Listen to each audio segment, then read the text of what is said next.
Alusa Patna position বেরোবে, disease চালিয়ে মাল চেক করছে, দেখুন কেমন বাজছে।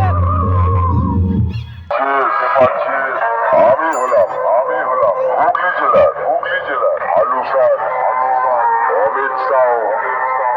আরে তোরা তো দুদিনের যোগী, আবার আমার সঙ্গে কম্পিটিশন করতে এসেছিস।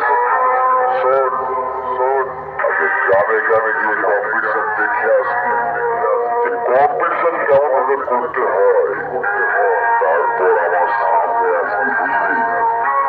যেদিন সামনে পড়বি না চুনো ফুটির মতন টিপে মেরে দেবো, বুঝেছিস?